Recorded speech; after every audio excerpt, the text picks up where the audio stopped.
الحمد لله نحمده ونستعينه ونستغفره ونؤمن به ونتوكل عليه ونعوذ بالله من شرور أنفسنا ومن سيئات أعمالنا من يهده الله فلا مضل له ومن يضلل فلا هادي له ونشهد أن لا إله إلا الله وحده لا شريك له ونشهد أن سيدنا وسندنا وحبيبنا ومولانا محمدا عبده ورسوله الذي أرسله بالحق بشيرا ونذيرا وداعيا إلى الله بإذنه وسراجا وقمرا منيرا فقد قال الله تبارك وتعالى في كلامه المجيد وفي فرقانه الحميد أعوذ بالله من الشيطان الرجيم بسم الله الرحمن الرحيم وإن تدعوا مثقلة إلى حملها لا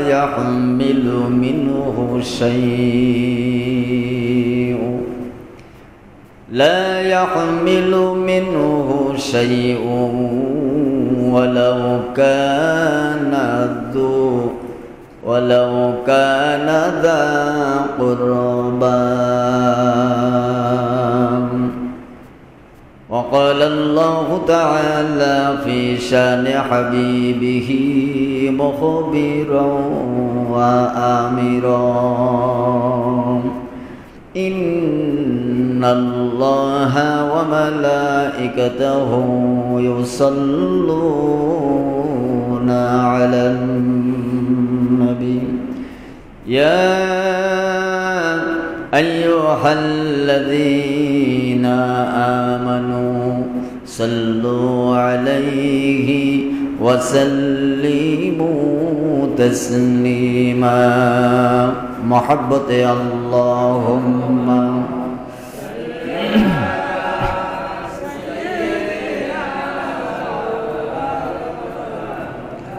وعلى آل سيدنا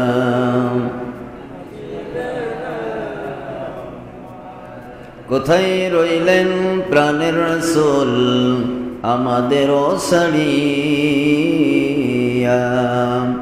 আপনি ছাড়া কি লাভ হবে ভবের ধরাই বাঁচিয়া আল্লাহুম্মা সাল্লি আলা সাইয়্যিদিনা মাওলানা মুহাম্মাদ وعلى آل سيدنا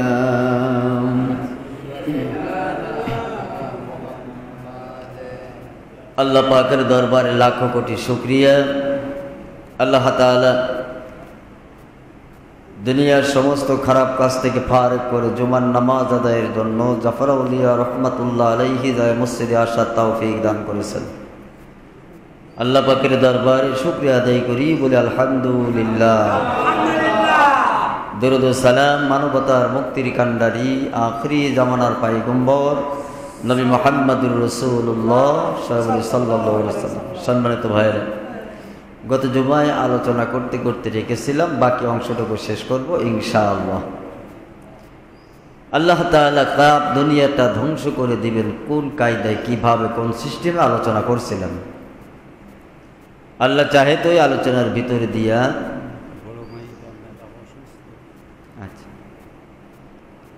আল্লাহ আমাদেরকে হিদায়াত দান করুন, জোরে কোন আমিন। সব ধ্বংস হয়ে যাবে। আল্লাহ বলবেন লিমানিল মুলকুল ইয়াউম লিল্লাহিল ওয়াহিদিল কাহ্হার। দুনিয়ার দিকে তাকাইয়া সব নাই, কিছুই নাই। পাহাড় নাই, পর্বত নাই, নদী নাই, গাছগাছালি নাই, মানুষ নাই, 18,000 মাখলুকাতের কেউ নাই। শুধু আছেন আসমান আর একমাত্র রব আল্লাহ। সুবহানাল্লাহ বলবেন না? আল্লাহ দুনিয়ার দিকে লক্ষ্য করে, দুনিয়ার দিকে তাকাইয়া একটা প্রশ্ন শুনবেন, লিমানিল মুলকুল ইয়াউম। ও দুনিয়া, হাজার হাজার কোটি কোটি বছর বয়স ধরে আমি আল্লাহ পাক বাঁচিয়ে রেখেছিলাম। তোর ভিতরে কত নাফরমান, কত দাম্ভিকলা মানুষ, কত কোটিপতি, কত রাজা বাদশাহ, হাজার হাজার বছর পর্যন্ত তার তাকাব্বুরি দেখালো, ক্ষমতা দেখালো, পাওয়ার দেখালো। এসব পাওয়ার তো দিয়েছিলাম আমি আল্লাহ তাআলা। এই দুনিয়া কই তো সেই সমস্ত পাওয়ারওয়ালা বাদশারা, কই তো সেই সমস্ত কোটিপতি, লাখো লাখো টাকার মালিক, কোটি কোটি টাকার মালিক, বিলিয়ন বিলিয়ন ডলারের মালিক, হাজার হাজার বিঘা সম্পত্তির মালিক, বড় বড় বিল্ডিংয়ের মালিক, বড় বড় পাওয়ারওয়ালা মানুষ কই? আল্লাহ তাদের লক্ষ্য করে বলে, বল না আজকের রাজত্বটা কার? কেউ আসেনি বাকি। আল্লাহর কথার জবাব দিবার মতন কেউ নাই। আল্লাহ বলবেন, কই দুনিয়ার বাদশারা, এই নাফরমানের দল, আমি আল্লাহর পাওয়ার নিয়ে আমি আল্লাহকে ভুলে গিয়েছিলাম। কত জুলুম নির্যাতন চালিয়েছো আমার ইমানদার বান্দাদের প্রতি, কই তোমরা? আজকে বলো রাজত্ব কার? আল্লাহ বলবেন লিল্লাহিল ওয়াহিদিল কাহ্হার। আল্লাহ সেদিন রাগান্বিত হবেন। আল্লাহর সেই রাগান্বিত মিজাজ কেউ কোনোদিন দেখেনি, ঠিক কিনা যারা বলে? আল্লাহ নিজেই বলবেন আজকে রাজত্ব কারণ না, আজকে রাজত্ব হলো তার, যিনি হলেন পরাক্রমশালী সেই রব, আমি আল্লাহর রাজত্ব। সুবহানাল্লাহ বলবেন। দুনিয়ার সামান্য 3 দিনের পাওয়ার পাইয়া একেবারে আমরা মনে করি কি না জানি একখান হয়ে গেছে, ঠিক কিনা যারা বলেন? মানুষে মানুষ বলি না, ঠিক কিনা যারা বলেন? পাশের মানুষকে আর মানতে চাই না। একটু টাকা হয়ে গেলি পাশের গরিব মানুষটার জমিটা কিভাবে নেওয়া যায় সেই চিন্তায় ব্যস্ত থাকি। হ্যাঁ, একটু কোটি টাকার সম্পদ হলে পাশের একটা মানুষ হয়তো 2 লাখ টাকার কিছু ব্যবসা বাণিজ্য, তার ব্যবসা কিভাবে খেয়ে দেওয়া যায় এর চিন্তা থাকি, ঠিক কিনা ধরে বলেন?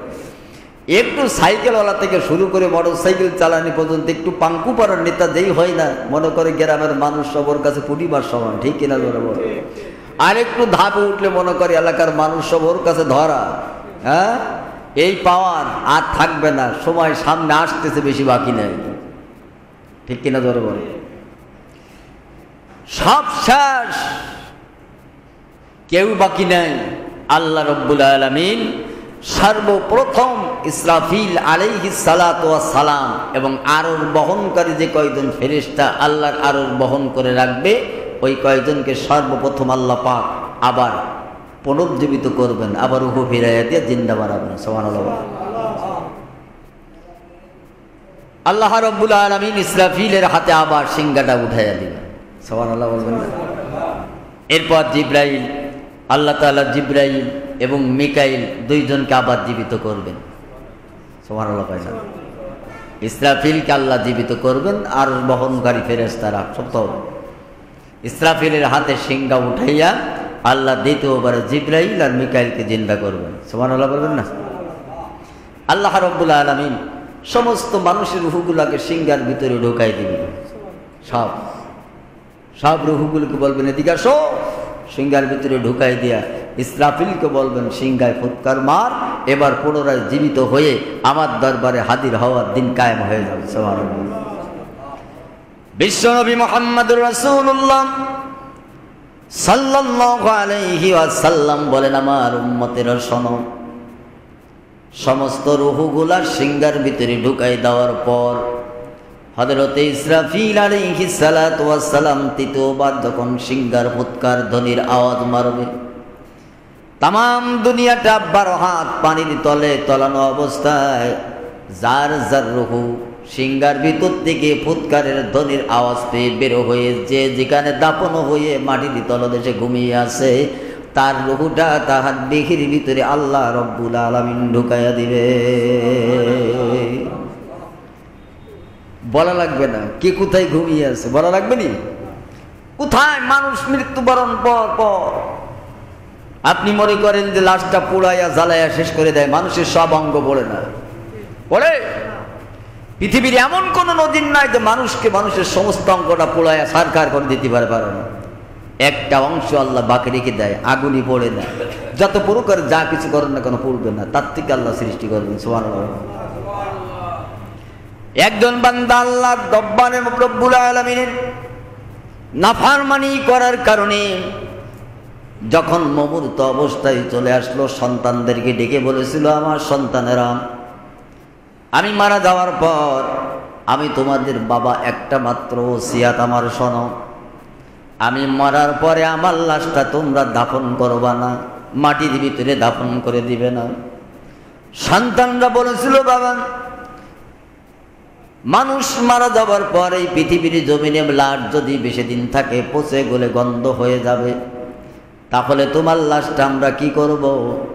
সন্তানদেরকে বাবা বললাম, আমার লাশটা তোমরা সুন্দর করে আগুনে জ্বালাইয়া ছাই বানাবে। এই দুনিয়ার জমিনে যে বাতাস আমার লাশের অর্ধেক ছাইটা বাতাসের ভিতরে উড়াইয়া দিবে, আর অর্ধেক ছাইগুলা সাগরের পানিতে তোমরা ভাসাইয়া দিবে। এই ওসিয়ত তোমাদের করে গেলাম। আল্লাহর বান্দা কি জন্য করলো? সন্তানদেরকে ওসিয়ত কেন করলো? কোন সন্তানদেরকে বলল না। মনের ভিতরে একটি মাত্র চিন্তা ছিল, নাফরমানি সারা জীবন করেছি, কিন্তু মরণের পর কিয়ামতের ময়দানে মাহশারে মুসিবতের দিনে আল্লাহর কাঠগড়ার আসামি যদি হয়ে যায়, আল্লাহর কাঠগড়ায় জবাব দিবার মতন ক্ষমতা আমারও হবে না। আল্লাহর আযাবের ভয়ে সন্তানদের ওসিয়ত করেছিল, আমার লাশটা তোমরা দাফন করো না মাটির তলে, জ্বালাইয়া পোড়াইয়া ছাইগুলা আকাশে বাতাসে ভাসাইয়া দিবে, আর অর্ধেক ছাই সাগরের পানিতে বিলীন করে দিবে। তাহলে বাতাস উড়াইয়া উড়াইয়া এদেশ থেকে ওদের চলে যাবে, আমার একটা টুকরা আবার একত্রিত হবে না।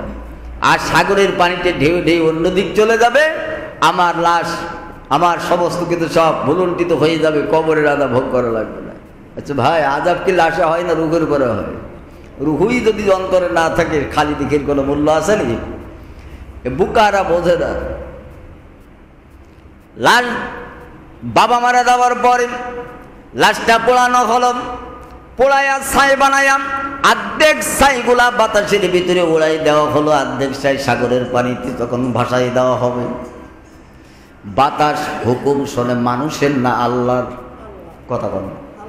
সাগরের পানি হুকুম শোনে মানুষের না আল্লাহর? কিন্তু দুনিয়াতে একজনের পাওয়ার আল্লাহ দিয়েছিলেন, তার নাম হলো ফিরাউন। ফিরাউনকে আল্লাহ রব্বুল আলামিন সব ধরনের পাওয়ার দিয়েছিলেন, ঠিক কিনা ধরে বল? পাওয়ার দেওয়ারও কারণ ছিল যে এত পাওয়ার পাইয়াও দুনিয়াতে থাকতে পারবি না, আমার হাতে ধরা দেওয়া লাগবে, ঠিক কিনা ধরে বল? আল্লাহ রব্বুল আলামিন সন্তানেরা যখন বাতাসের সঙ্গে বাবার অর্ধেক লাশের ছাই উড়াইয়া দিল, সাগরের পানিতে যখন বিলীন করে দিল, আল্লাহ সাগরের পানির অর্ডার দিল, রে সাগরের পানি, এই বান্দার ছাইগুলা তুমি যত দূর পর্যন্ত নিয়েছো ঢেউরে তালে তালে আবার কিনারায় পৌঁছায়া দাও। আল্লাহ রব্বুল আলামিনের অর্ডার পায়া বাতাস ছাইগুলাকে আবার একত্রিত করে দিল। ওখান থেকে আল্লাহ রব্বুল আলামিন বান্দাকে আবার তৈরি করলেন। আল্লাহ রব্বুল আলামিন ডাক দিয়া বলো, আমার বান্দা, মানুষ মারা যাবার পরে কবরে দাফন হয়, হিন্দু মারা যাবার পরে শ্মশানে চিতায় পোড়ায়া ছাই বানাই দেওয়া হয়, কিন্তু তুমি মুসলমান হইয়া সন্তানদেরকে ওসিয়ত কেন করলাম? আমার মারা যাবার পরে আমার লাশটা পোড়ায়া অর্ধেক ছাই বাতাসে উড়াইয়া দিবে, আর অর্ধেক ছাইগুলো পানিতে ভাসাইয়া দিবে। আল্লাহর বান্দা ডাক দেয়া বলে, আল্লাহ, জীবনে নাফরমানি করতে করতে তোমার এত বিপদগামী বান্দা আমি হয়েছিলাম, একমাত্র তোমার ভয়ে আমি এই কাজ করতে বাধ্য হয়েছি। আল্লাহ ডাক দেয়া বলে, ফেরেশতারা, আমার বান্দার ভিতরে যখন আমার এত ভয় বিরাজ করতেছে, এই জন্য তার জিন্দেগির গুনাহ আমি আল্লাহ রব্বুল আলামিন মাফ করে দিলাম। সুবহানাল্লাহ বলবেন না? এই ভয় আল্লাহ নবী সাল্লাল্লাহু আলাইহি ওয়াসাল্লাম বলেন, সমস্ত মানুষের রূহগুলা যে যেখানে দাফন হয়ে আছে বান্দার রুহির ভিতরে আল্লাহ পাক দেহের ভিতরে রূহগুলো ঢুকাই দেওয়া হবে। এরপর পানিগুলো জমিনের ভিতরে শোষণ করে শুষ্ক জমিনটা আল্লাহ বানায় দিবে। বিশ্বনবী মুহাম্মদুর রাসূলুল্লাহ সাল্লাল্লাহু আলাইহি ওয়াসাল্লাম বলেন, সর্বপ্রথম আমার কবরের মাটি আল্লাহ ফাটাইয়া দিবে। আল্লাহর হাবিব বলেন, সর্বপ্রথম কিয়ামতের ময়দানে আমাকে উঠানো হবে। সুবহানাল্লাহ বলুন না। রাসূলুল্লাহ বলেন, জিবরাইল, মিকাইল, ইসরাফিল জান্নাতি বুরাক নিয়া জান্নাতি রেশমি কাপড় নিয়ে আমার কবরের ভিতরে লাভবেন। সুবহানাল্লাহ। আর জোরে বলুন সুবহানাল্লাহ। এটা হলো সেই বুরাক যে বুরাকে চড়াইয়া আল্লাহ পাক মেরাজের রজনীতে দাওয়াত দিয়ে আরশে আজিমে রাসূলকে নিয়েছেন। সুবহানাল্লাহ। আমার ভাইয়েরা, এমন নবী আমরা পেলাম যে রাসূল বুরাকে উঠে মেরাজে যাবে। তখন রাসূল বলে, জিবরিল, আমার উম্মতরা যদি জানে আর আমার উম্মতরা মেরাজ থেকে ফিরে আসার পরে আমাকে যদি প্রশ্ন করে, হুজুর আল্লাহ পাক আপনাকে মেরাজে নিয়েছেন দাওয়াত দিয়ে, যে বুরাকে চড়ে আপনি গেলেন আল্লাহর দরবারে মেহমান হিসেবে, আল্লাহ দুনিয়ার জমিন থেকে বুরাকে চড়াইয়া নিয়ে গেল, আল্লাহ কি আমাদের জন্য এরকম বুরাকের ব্যবস্থা করবে না? জিবরিল যত সময় পর্যন্ত এই সওয়ালের জবাব আরশে আজিম থেকে আমার আল্লাহ না দিবে, আল্লাহর দেওয়া জান্নাতি কি বুরাকে আমি নবী কদম মারব না। সুবহানাল্লাহ। আল্লাহ বলেছিলেন, হাবিব, এ জিবরিল আমার নবীকে জানায় দাও, আমার নবীর যারা ইমানদার উম্মত এবং উম্মতেরই হবে, আমি আল্লাহ পাক কিয়ামতের ময়দানে মাহশারে মুসিবতের দিনে যখন কবর থেকে উঠিয়া আমি আল্লাহর দরবারে হাজিরা দিবে, আমি প্রত্যেকটা আমার নবীর ইমানদার উম্মত আর উম্মতির কবরের কিনারায় এইরকম জান্নাতি বুরাকের ব্যবস্থা আমি আল্লাহ করব। আর জোরে বলেন না। রাসূলুল্লাহ সাল্লাল্লাহু আলাইহি ওয়াসাল্লাম বলেন, কিয়ামতের ময়দানে মাহশারে মুসিবতের দিনে সর্বপ্রথম আমার কবরটা ফাটাই দেওয়া হবে। আল্লাহর হাবিব বলেন, জিবরিলকে নবীজি ডাক দিয়ে বলবে, জিবরাইল, আজকে হলো কোন দিন? জিবরাইল আলাইহিস সালাম বলবেন, রাসূলুল্লাহ, আল্লাহ রাব্বুল আলামিন যে দিনের ওয়াদা আপনার সঙ্গে করেছেন আর আপনি যে দিনের কথা আপনার উম্মতদেরকে জানিয়েছিলেন, আজকে হলো সেই দিন, কিয়ামতের দিন। হুজুর, আপনার মাধ্যমে আপনার উম্মতদেরকে আল্লাহ যে বিচারের দিনের কথা বলেছেন, আজকে হলো সেই বিচারের দিন, উঠুন।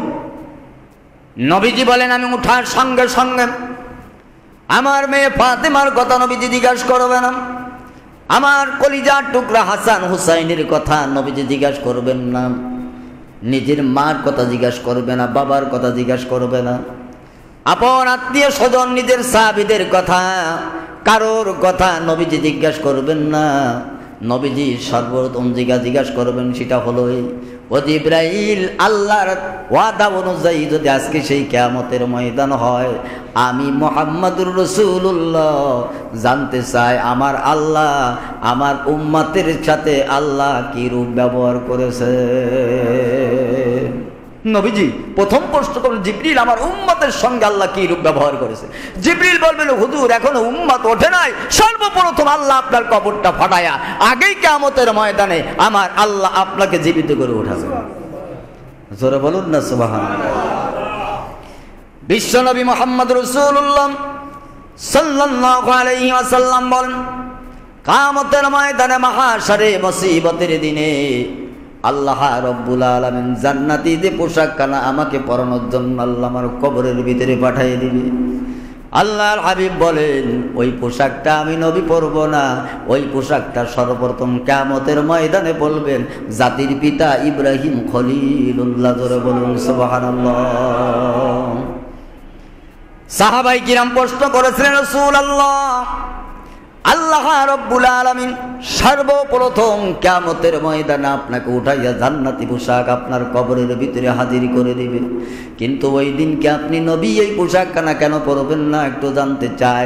আল্লাহর নবী বলেছিল, সাহাবায়ে কিরাম শোনো, ও আবু বকর, ওমর, ওসমান, গনি, আলী, তলহা, জুবাইর, সবাই শোনো, আমাদের জাতির পিতা ইব্রাহিম আলাইহিস সালাতু ওয়াস সালাম যেদিন আগুনের কুণ্ডলীর ভিতরে নমরুদ ফেলে দিবে, ওই দিনকে ইব্রাহিম খলিলুল্লাহ নিজের দুনিয়াবি সমস্ত পোশাক খুলে উলঙ্গ করে ফেলেছিল। আর ইব্রাহিম আলাইহিস সালাতু ওয়াস সালাম আল্লাহর কাছে দোয়া করেছিল, আল্লাহ এই দুনিয়াতে মানুষ যদি মুসিবতে পড়ে সর্বপ্রথম তার বাবার কাছে সাহায্য চায়। আল্লাহ আমি বড় উলঙ্গ হয়ে গেলাম, লজ্জিত হয়ে গেলাম, এই সমস্ত মানুষের সম্মুখে আমাকে উলঙ্গ করে দিল। আল্লাহ রব্বুল আলামিন জান্নাত থেকে এক জোড়া পোশাক কুদরতি ভাবে ইব্রাহিম আলাইহিস সালাতু ওয়াস সালামকে আল্লাহ পরাই দিয়েছিলেন। আজকে আমার জন্য যে পোশাক কিয়ামতের ময়দানে আল্লাহ পাঠাই দিবেন, ওটা হলো জাতির পিতা ইব্রাহিম নবীর জান্নাতি পোশাক। অতএব যে পোশাক পরে ইব্রাহিম আলাইহিস সালাতু ওয়াস সালাম অগ্নিকুণ্ডলীর ভিতরে আল্লাহ পাক 40 দিন রেখেছিলেন, যদিও আমি মুহাম্মাদুর রাসূলুল্লাহ আমার জন্য কিয়ামতের ময়দানে ওই পোশাক আল্লাহ দিবে, কিন্তু আমি পরব না। সর্বপ্রথম কিয়ামতের ময়দানে ওই পোশাক পরবেন তোমাদের জাতির পিতা ইব্রাহিম আলাইহিস সালাতু ওয়াস সালাম। সুবহানাল্লাহ।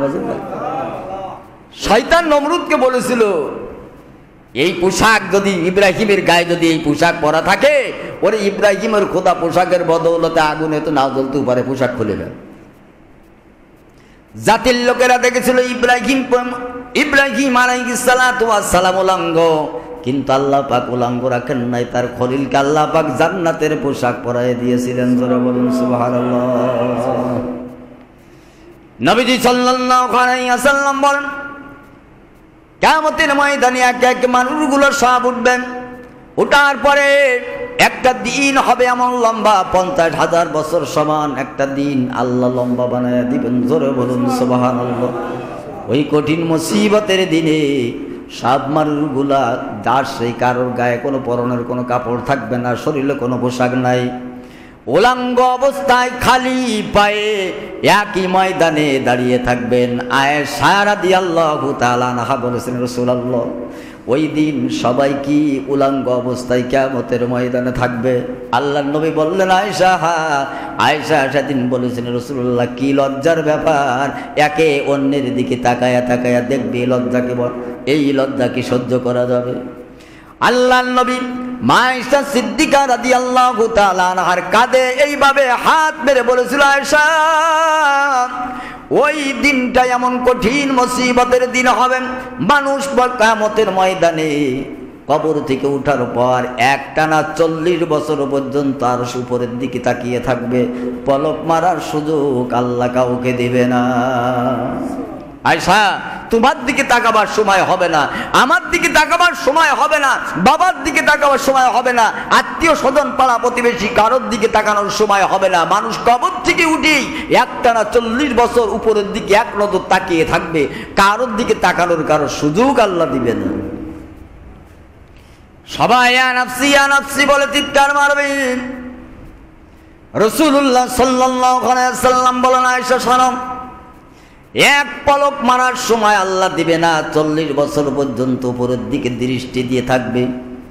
আসমানের রোদ্রের তাপের তাপ দুনিয়াতে সূর্যের একটি মাত্র চাপ 9,30,000 মাইল উপরে। কয় মাইল? জি 9 কোটি। এত উপরে সূর্যের একটি মাত্র মুখ, যে তাপ অত দূর থেকে জমিনের পরে পড়ে, তাই আমরা গরমের সময় সহ্য করতে পারি না। আল্লাহর হাবিব বলেন, কিয়ামতের ময়দানে সূর্যটা 1 হাত মতান্তরে 1-1.5 হাত মানুষের মাথার উপরে আল্লাহ লাগাইয়া দিবে, তাও একটা মুখ নয় 12টা মুখ নিয়ে তাপ বিকিরণ চালাবে।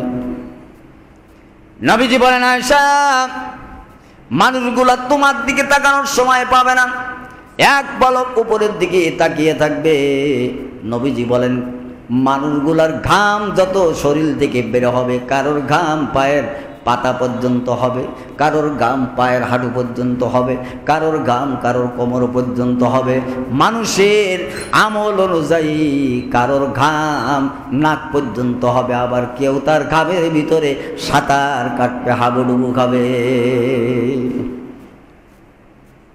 নবীজি বলেন, আয়েশা রে, মানুষ কাঁদতে কাঁদতে চোখের পানি সাপ ফুরাইয়া রক্ত বের হবে, মানুষ আল্লাহ রব্বুল আলামিনের দরবারে আযাবের ভয়ে এত কান্নাকাটি করবে, চোখের নিচ দিয়া যখন গর্ত হয়ে যাবে, রাসূলুল্লাহ বলেন এমন বড় গর্ত হয়ে যাবে, ওই গর্তের বিয়ে যদি নৌকা চালানো হয় হামেশা নৌকা চালায়া যাওয়া যাবে। আল্লাহর নবী বলেন মানুষগুলো অতিষ্ঠ হইয়া সব মানুষগুলো একত্রিত হইবেন। আল্লাহ রব্বুল আলামিনের পরে প্রথম আসমানটা আল্লাহ তুলা পশমের মতন উড়াইয়া দিবে। প্রথম আসমানের সব ফেরেশতারা কিয়ামতের ময়দানে লেবে আসবে, সমস্ত মানুষের পিছন দিয়া লাইন দিয়ে দাঁড়িয়ে যাবে। জোরে বলুন সুবহানাল্লাহ। নবীজি বলেন আয়েশা, এই মানুষগুলা ওই ফেরেশতাদের লক্ষ্য করে বলবে তোমরা কারা গো, একটু আমাদের সংবাদ দাও, আল্লাহর তরফ থেকে বিচার কোনো ব্যবস্থা এখনই হবে কিনা। তোমরা কারা গো, আর আল্লাহ লেবে আসলা, বিচার কি এখন হবে, এমন কোন নির্দেশ কি আমাদের কাছে তোমরা নিয়ে আসছো? প্রথম আসমানের ফেরেশতারা বলবে আমরা জানি না, তবে আমার পরবর্তী যারা আসবে তারাই হয়তো বলতে পারবে। এরপরে দ্বিতীয় আসমান তুলা পশমের মতন উড়াই দেওয়া হবে। নবীজি বলেন দ্বিতীয় আসমানের ফেরেশতারা সব কিয়ামতের ময়দানে লাভার পর প্রথম আসমানের ফেরেশতাদের পিছনে লাইন দিয়ে দাঁড়িয়ে যাবে। এরপর তৃতীয় আসমান, চতুর্থ আসমান, পঞ্চম আসমান, ষষ্ঠ এবং সপ্তম আসমানটা আল্লাহ রব্বুল আলামিন তুলা পশমের মতন উড়াই দিবে। সাত আসমানের সব ফেরেশতারা দুনিয়ায় আদম থেকে শুরু করে কিয়ামত পর্যন্ত যত মানুষ আল্লাহ বানিয়েছে সব মানুষের চতুর্ধার দিয়া আল্লাহর কুদরতি রহমতের ফেরেশতারা লাইন দিয়ে দাঁড়িয়ে যাবে। ফেরেশতাদের ব্যারিকেড ভেঙে দিয়া একটা মানুষ কিয়ামতের ময়দান থেকে পালানোর রাস্তা খুঁজে পাবে না। কোথায় পালাবেন?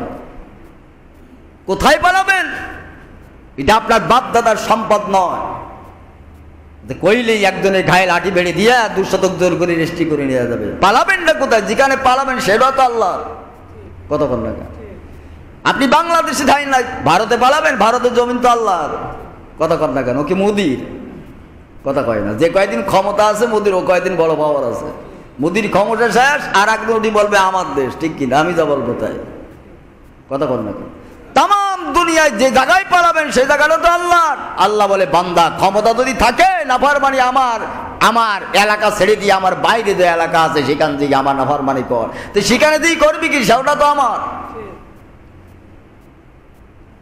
আল্লাহর বাদে কারোর কোনো সম্পত্তি আছে নাকি? কোথাও পালানোর জায়গা আছে? নাই।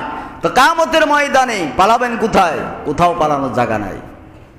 আহা কি মুসিবতের দিন।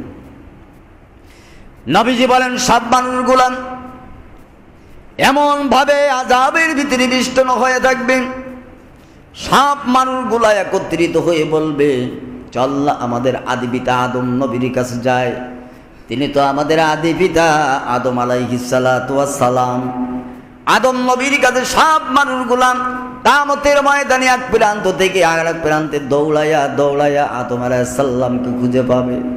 আল্লাহর নবী বলেন চতুর্দিক দিয়া মানুষগুলো চোখের পানি ফেলায়া কাঁদবে, ও আমাদের আদি পিতা আদম, আপনি তো আমাদের আদি পিতা, আল্লাহর দরবারে একটু আমাদের জন্য দোয়া করুন, আল্লাহ যেন বিচার কার্যটা তাড়াতাড়ি শুরু করে দেন।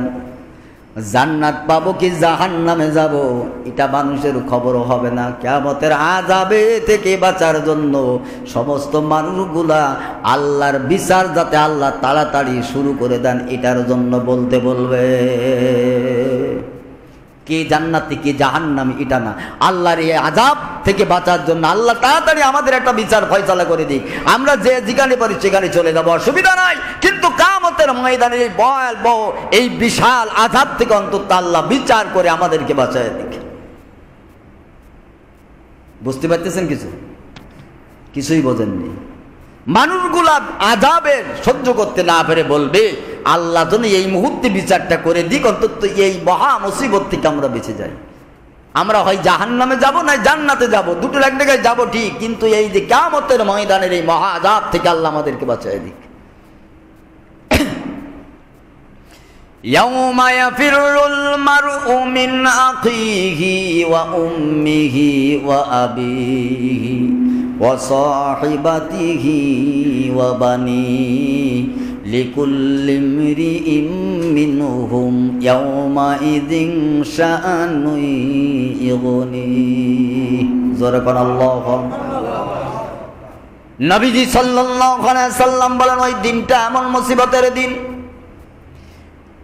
বাবা কবর থেকে উঠিয়া সন্তানকে জাপলায়া ধরবেন, এমন ভাবে জাপলায়া ধরে কিয়ামতের ময়দানে বাবা তার সন্তানের কপালে, মুখে, ললাটে চুমু দিবে আর বলবে, আমি তোমার বাবা, ও আমার বাঁচাদন, দুনিয়াতে তোমার কত কষ্ট করে আমি লালন পালন করেছিলাম, নিজে না খায়া আমার খাবার তোমার গালের ভিতরে তুলে দিয়েছিলাম, বাজার থেকে আমি তোমার বাবা ভালো ফল না খায়া তোমার জন্য ভালো ফলগুলো হাজার হাজার টাকা খরচ করে তোমার জন্য কিনে এনেছিলাম, আমি তোমার বাবা ছিঁড়া জামা গায়ে দিয়ে চলেছি, তোমার জন্য ভালো ভালো জামা কাপড় এনে তোমাকে পরিয়েছি।